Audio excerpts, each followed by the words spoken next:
Wake that ass up. Early in the morning. The Breakfast Club. Morning, everybody. It's DJ NV, Jess Hilarious, Charlamagne the Guy. We are the Breakfast Club. Lauren LaRosa filling in for Jess, and we got a special guest in the building. Yes, indeed. He's back with a new book out right now, The Wind on Her Tongue. Ladies and gentlemen, Anita Kopacz. Welcome. Thank you. It is so awesome to be back here. That's right. Book 2 of the Daughter of Three Waters trilogy. Yes. Tell us what the Wind on Her Tongue is all about, Anita. So the Wind on Her Tongue is about Oya, who is the daughter of Yemeya, whom our first novel, Shallow Waters, is about Yemeya. And so Oya is her daughter. And not only in my stories, but in the ancient parables and in the religion of the Yoruba people, the Ifa. And so Oya is the goddess of the wind and storms and so many other things. But I think one of the things that mainstream might know her as, like Storm, the character in X-Men, she is kind of fashioned after Oya. So Oya can like change the weather and bring. So this year, which is 2025, is a number 9 year. That's right. Which is Highest Oya's number. Yes. The end, right? This is the end. This is when there's a lot of transformation. Things are moving fast, and we can tell as soon as 2025 started, right? Like what this year is.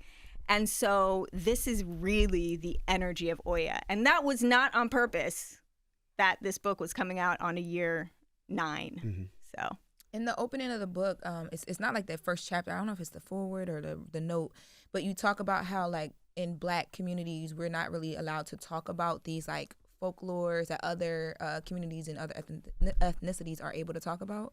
And it made me think about how like with your grandma, even with my grandma, certain things, she's like, turn that off. That's demonic or that's not God. But then they have certain things that they lean into. How do you have those conversations with your family? Because you're putting this on the forefront. And I'm sure some of your family is like, girl, what are you doing? absolutely. And the thing is that I've had these conversations like way earlier from the beginning, because I would be like, well, what do you mean? Like, we can't learn about our history. We can't learn about our like gods and goddesses, our parables, right? Our stories. Why is it demonic? Who said it's demonic? Mm-hmm. We know who said it's demonic, right? And so it's like I've you definitely mean white people? White people, Oh. yeah, exactly. My grandma and my aunts be saying it, but they got it from somewhere. But they got it from somewhere, Mm-hmm. right? They got it from somewhere, because it's like it's where our ancestors are from. It's us. It's like who we are. And so even if you're not going to practice the religion, you know, like it's like, oh, but can't we know our history? Like, why is it demonic to know our history, to know the stories?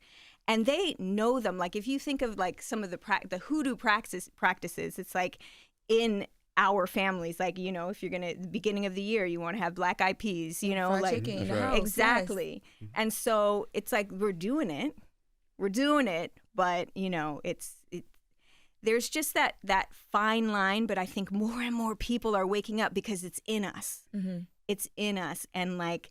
A part of it is our power, remembering our power, remembering who we are, and so there's not really any stopping. We can burn books, we can do whatever it is. It's inside of us. Mm-hmm. It's inside of us, and at some point, some of us are going to remember. Some of us are going to write it down, right? And who knows who's going to be inspired by this book, right, to create more things and remember more things. So, what made you dive into all of this? I know you were here before. You briefly explained, but for people that this is the first time hearing, what made you dive into this part of it?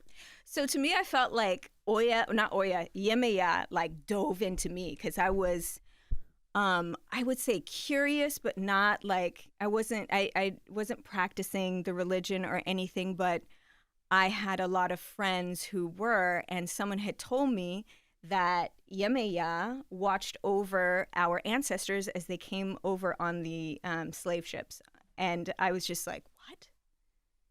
We had a black mermaid like watching over us, watching over the souls that jumped off. And I was like, what is this? I was like, I don't know these stories.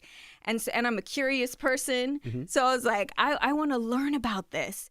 And so as I was diving in, I just felt so connected. The more and more I learned, the more I felt like I woke up, the more I felt like I was going home.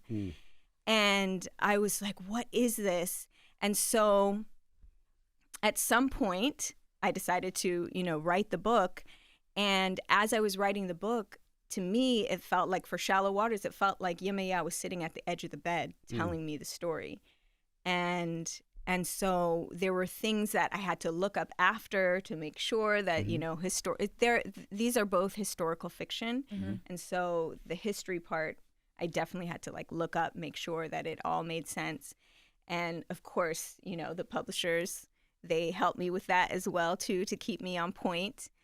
But I would say I just felt such a calling to it. And then what was interesting was when Shallow Waters came out, African Ancestry got a hold of me and they're like, do you want to see where your ancestry's from? I was like, yeah, actually, that would be kind of dope. And it is. It's Yoruba and Hausa. Wow. And so I was like, oh, it's because it's in me. Got you. That's why I felt so connected. You wrote an article for People magazine breaking down the parallels between Wicked's Elphaba, I see you pronounce the name? Elphaba. Yes. And Oye, and how they defy the gravity of social norms and expectations. Break that down. So when I watched Wicked, and I saw Elphaba's character, I was like, oh, this is Oya, right? Like how nobody understands her, how when she gets mad, this power comes out of her. She doesn't understand the power. And then someone else has to understand it first, help her to hone it. And there were so many things how she just stood up against the societal norms, right? And was able to be herself. And she did have to go through her own journey and different relationships in order to do that. So Oya is very similar, where she has this power within her of the storm and gathering up, right, the energy of the nature and all of these things. And in the beginning, it just happens when she's mad, right? And I don't want to tell the story, but, right. she learns about herself and about her powers. And what was really cool about what I found out after I wrote that article is that who Elphaba's character is fashioned after, which is Matilda Jocelyn Gage, that's Tilly in Shallow Waters. Wow. That's Matilda Jocelyn Gage. When I was doing the research and everything, and I was like, I like this woman. She was fighting. She was a white woman. She was a suffragette. She fought for Black and Indigenous rights. She fought for even child slavery, as far as trafficking back then. She did so many things. And I was like, I like this woman. So I made her Tilly. And that's who Elphaba is fashioned after. Wow. I had no idea. Now you talk about the 16 truths. Break that down a little bit. Listen. Okay, I put that onto my Instagram because I'm not I would say, I don't know everything about Ifa, right? I know one of the truths that is very important is know thyself, right? Really knowing yourself, even before you find what Orisha. So the Orishas are the energies that represent the natural forces in the world. So she's of storm, weather. Yemaya was the ocean, right? And so they're not necessarily gods and goddesses. We just say that for the purpose here, right? So they're more like spirits. And so even before you really know who's on your head, that's what they will say, who's on your head, what Orisha rules you, you have to know yourself. And so really connecting to yourself and your ancestors and what you were born for. And so that, to me, would be one of the most important truths in Ifa. When you were growing up, did you know you wanted to be a writer? Oh my gosh! Because you're in the arts. Let me tell you. Just scrolling, I see you a tap dancer. You do so much. Did you know that you wanted to be in the arts? So I was a math and science nerd, Like I went to UC Berkeley. I went to UC Berkeley with my bestie, Risha Roques here. And she actually did my makeup. Okay. So, and I did civil engineering. So I was very much like math, science, nerd, but I always loved storytelling. And I am dyslexic, so I actually didn't think I could be a writer. Like that wasn't really like, I was like, I can't spell shit, you know, like I'm like, fuck. That's all of us up here. Yeah? Okay, good. And so I didn't think I could be a writer until my senior year. They're like, Anita, if you don't take freshman English, you're not going to graduate. And I was like, damn, I got to take freshman English. You got all the way through without doing it? Yes, because I had, you know, I was doing crazy math classes, science, all of that. And they're like, you need to take freshman English. You about to fail for freshman English. You're not going to graduate. And so I took the class and I fell in love with it. I fell in love with the storytelling and all of that. And so I was like, actually, is this what I want to do? And I loved learning about the African diaspora, the different places within the diaspora, the people, how are we alike, how are we different, and what wakes up inside of us. Like you can't really describe what wakes up inside of us when we learn more and more about our true ancestry, because it's like you're getting closer and closer to home, and there's these energies and people are like, you're glowing, what is that? And so I feel like that's kind of what happened. And once I hit that, I was like, oh, I'm a storyteller. I got to figure this shit out. And luckily, the world has turned into a place where I don't have to know how to spell. You know, I want you to go deeper into who Oye is, right? Because you dedicate the book to a lot of your friends who have experienced, you know, stillborn births and miscarriages. And Oye is an African goddess who watches over women who have had stillborns and miscarriages. So can you expound on that a little bit? Yes. That just gave me chills, because to know that there is an energy or a goddess out there that is watching over women who have lost children. So I've told you about my time when I went to Peru and I did ayahuasca and San Pedro, right? And so when I did San Pedro, my ancestors came to me. What's San Pedro? So San Pedro is, I believe it's a cactus, and it's a drug, I guess. Plant-based medicine. A plant-based medicine. Plant-based medicine. Plant medicine.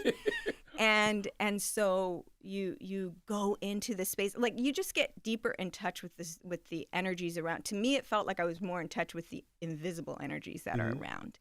And so my ancestors came to me and they said, what is happening right now is that so many of us are dealing with the loss of children, whether it was us or our ancestors down the line who had lost children through death, through being taken away during slavery. So many people are suffering from that we're trying to hold on to everything. So that's why people have clutter. That's why people think they have to keep things and like as if we can own anything ever, right? And so that's what the ancestors told me. And so then when I found out that Oya watches over women who had lost babies in any form, right? Like the stillbirths, miscarriages, even abortions, right? Like it's like you've lost a child. And she helps with the healing, and she helps with, you know, getting us, because she is the goddess of the storm. She's the goddess of transformation. So she moves things around so that if there is a healing like that needs to happen, because that's such a deep wound. She comes and she blows the shit away so that you can heal. It's crazy because in your writing, a lot of times I can relate it to things like how you talked about like the black eyed peas and the fried chicken. And I'm like, oh yeah, that's what they were doing. But with that, I couldn't relate it to anything. And I'm like, I don't think I've ever had a conversation in my family just about what happens if you have a miscarriage and how you feel. I don't even know. I'm sure it has happened, but I don't know any close family members that have ever talked to me about it. Yeah. Because people don't talk about it, and they definitely have, right? Like someone has, it's in all of our families, right? If it hasn't happened to you, it's like happened to someone who's close to you.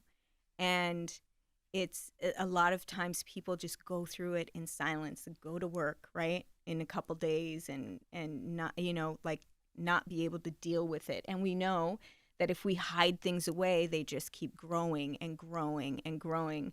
And so it's so important to have a place and a way to heal from these things. And I'm also a spiritual psychologist. So I do deal with people in that way as far as guiding people through trauma and things like that. I do it with the Goddess Wisdom Council. Mm-hmm. We have a retreat that's coming up in Costa Rica. Mm-hmm. So a lot of times I work with women who have experienced some form of sexual trauma. That's one of my things that I work with a lot. And what is interesting with that, too, is that it's not always directly. Like a woman can be like, oh, my gosh, I don't remember anything happening to me, but I notice the way I act. It's as if something happened. So it could be something that she doesn't remember, or it could be something that happened in her family line. Because if it did happen to her grandmother, right, like she's passing it down. Like what's inside of us is what was in our ancestors. So here's, Can you break down the parallels that you make with Oya in the black woman trope, angry black woman? And then you talk about duality, too, because you talk about how, like, the hurricanes are, like, so strong and people hate them. But then after, sometimes they reveal beautiful things and people come together to get through them. Yes, yes. So that was actually one of the things that came up for me with Oya a lot, because I was actually kind of afraid at first to write about her, because I was like, oh, Oya scares me a little bit. She's a beast. She's an unbeatable warrior. Like, that's who she is. She's an unbeatable warrior. Like don't fuck with her. And I was like, oh, I'm a little bit scared to write about Oya. And then when I started, like, learning about her and writing about her and listening to her, I was like, oh, shit. It's like the angry black woman, like people being afraid of the angry black woman. I was like, she's not angry. She's just powerful. Mm-hmm. And just because you can't handle it, right? Just because just because I couldn't handle it, right? Like from what I thought about her, it was like, no, she is just powerful. And I think it's that misunderstanding that like people misunderstand that. Like a black woman is just saying what she needs. Oh, she's angry, right? Mm-hmm. She's just telling people that she doesn't like something. Oh, she's angry. And we know other people say that they don't like things all the time. White people, especially white men. Exactly. Do you think that these goddesses possess you when you're writing? Like, are they like guiding you? Like, hey, I need you to tell this story about me. So I gotta tell you something, because yes, I had an experience like that. So I didn't necessarily feel like that. So with Yemaya, I felt like she was sitting at the edge of my bed, right, telling me. With Oya, I wasn't sure. I couldn't quite. I didn't feel like I was possessed. Mm-hmm.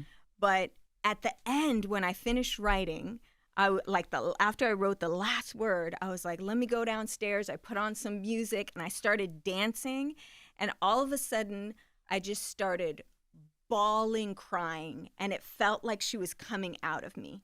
Like it was just like, and I don't know where these tears were coming from. It was just like, and I was just like, oh my gosh, was she? It didn't feel like it. Mm-hmm. Mm-hmm. I don't know what it feels like to be possessed, but it didn't feel like it in that way. But it did feel like I was definitely guided. She was telling me the story. She was telling me who needed to be in it. Some of the characters, I love to work with historical figures. So like Marie Laveau and Mary Ellen Pleasant. So Ellen is named Ellen. Mary Ellen Pleasant is Ellen in the book, because sometimes people called her Ellen, mm-hmm. or Mammy Pleasant. But anyway, when I was looking up Mary Ellen Pleasant, I was like, who is this woman? How come I don't know about her? Before Madam C.J. Walker, she was the first self-made millionaire woman. And this is not just black women, it's women. She's the first one before Madam C.J. Walker. And I was like, how come I didn't learn about her? was because she was a voodoo queen. So they don't want to teach that in school. She was also a madam. That's not how she made like most of her money, but she co-founded Bank of California, which is now Wells Fargo. She's like did so many things, invested in gold, silver, a lot of real estate.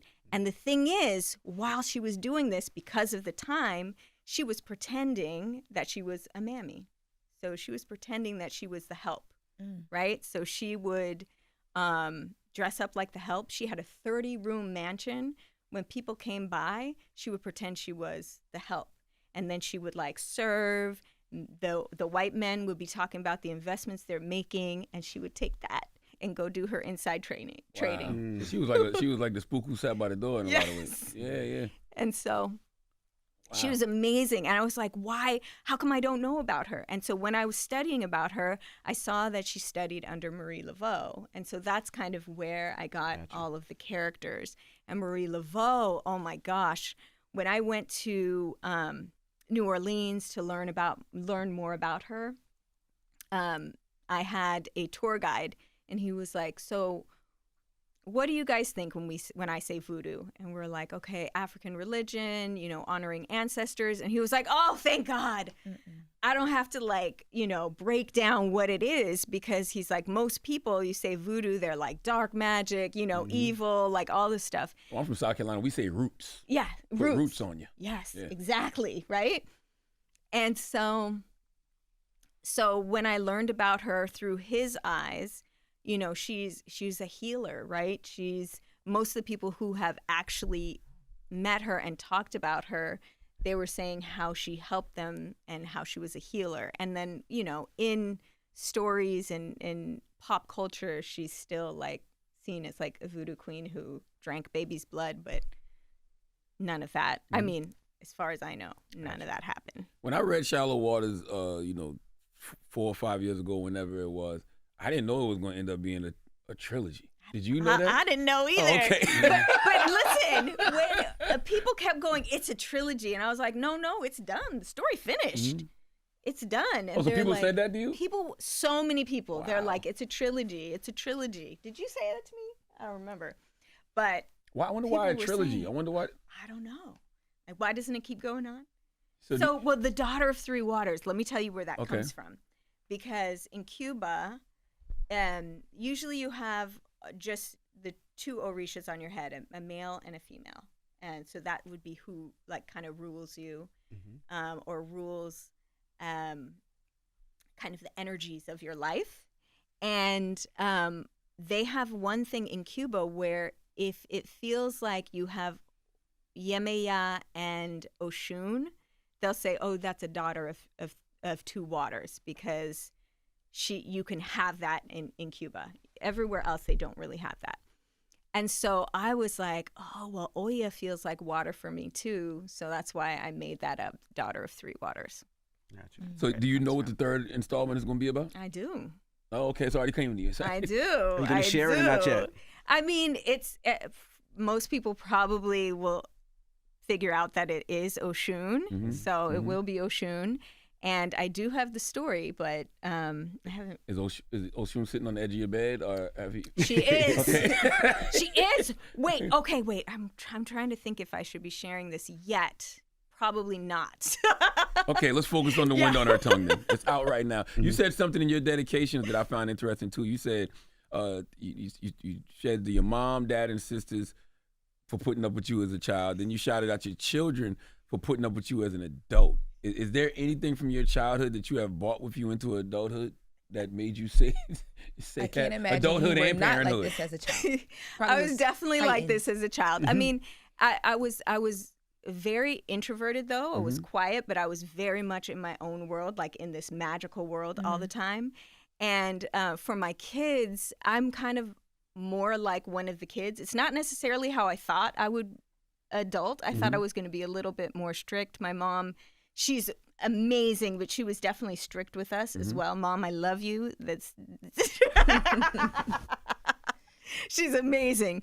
But, I couldn't fuck around, right? I thought I was going to be like that. And, you know, I tried to be strict it for 1 second and to see like my kid, the way they responded to it, I was like, nope. They don't take you serious, huh? No, they don't. Are they artists as well? Like they are.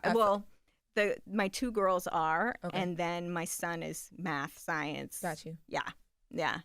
And my oldest one, Sadie, she's 20. She's at NYU. She's like doing film. And then Tila is a senior in high school and really into singing. She's actually, which I got to talk to you about. She is writing the songs for Shallow Waters, the musical. Wow. Oh, wow. And she came in, you know, I was like, she's a 17-year-old. I was like, okay, yeah. She's like, I have a song that I want to sing to you. I had chills. I was like, oh, let's do it. Lin-Manuel, where are you? So you want Shallow Water to be a musical? When she sang the things, I was like, yo, you don't even know. I was like, okay, we're doing this. Let me find Lin-Manuel. So she's into definitely into the arts. And then my son Mayan is math, science. He told me he can't imagine a world where he's not figuring something out, like math wise. So they're all like parts of me, right? Like, yeah. But you know, it's interesting because when you talk about these books being filmed, if you've ever read Shallow Waters, if you read The Wind on Her Tongue, you're going to feel like you're, you know, watching a motion picture. Like that's how much this stuff pops out, you know, on the page. So I know that's the next evolution of these stories. Yeah. They're going to be on the big screen or the small screen. They're going to be on the screen. Yeah. Going back real quick to something you said about voodoo, what point in the world did that switch? Because like, even when you're talking about it, I'm like, ooh, saying this word so much is like a no-no. Yeah. Especially around like your older people in your family. When did it switch from like these people were healers, roots, to this is bad, stay away from it, you're possessed and you can't watch scary movies? Like when did that switch? So that switched all during slavery, when the Africans were enslaved. So they needed to keep us away from our religions. They needed to keep us away from our spirituality, from our language.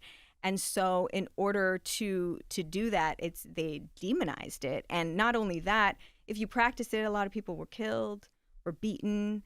And so all of these things were like just kind of like, I guess, beaten into us, right? And then there was a point where the fact that it survived, right? Like what you resist persists, right? Like you can't beat shit out of people. It just doesn't work. Like the more you try to do that, the more the person becomes stronger in that. And so it's like these spirituality, the religion, all of these things survived these times. And a lot of times they kind of hid it behind Catholicism, because Catholicism works with saints, right? And so each candle, right, like it would be a certain saint, but they'd be like, oh yeah, but this is actually Yemeya behind this saint. And so they were able to work with their religion through Catholicism. All right. Well, the new book, The Wind on Her Tongue, is out right now. That's Make sure right. you pick it up. It's available via Black Privilege, Simon & Schuster Publishing, man. And, you know, Anita, how do you feel for your second book? You know, you wrote Shallow Waters. How does this feel to have another book published? It feels so good. Like, I feel so grateful to you. Like, the fact that you saw me, you recognized the work, you recognized the words that needed to be out there, the stories that needed to be out there. I feel so grateful that I'm able to get these stories out into the public. And I would say that's how I feel. Deep, deep gratitude. Well, if you're looking for some escapism rooted in some realism, The Wind on Her Tongue by Anita Kopacz is available right now everywhere you buy books. And the audiobook is read by your sister. It is. Oh, it's I was out. listening to it this morning. Yes, audiobook is read by my sister, Michelle Kopacz. And also shout out to Yadi for bringing us together. Absolutely, salute to Yadi. And she wanted to try to come too, but she wasn't able to. So, yes. And tonight we will be at Greenlight Bookstores. Yes. 7:30 p.m. It's on Fulton in Street. Brooklyn. Yes. Yes. It's on Fulton Street. So we'll be there tonight at 7:30 p.m. having a conversation about the wind on her tongue. So we'll see y'all there tonight. All right. Yes, Well, Green Light Bookstore in Brooklyn, 7:30 p.m. pick up the book now, and we appreciate you for joining us this morning. It's Anita, Kopacz. It's The Breakfast Club. Good morning. Wake that ass up. Early in the morning. The Breakfast Club.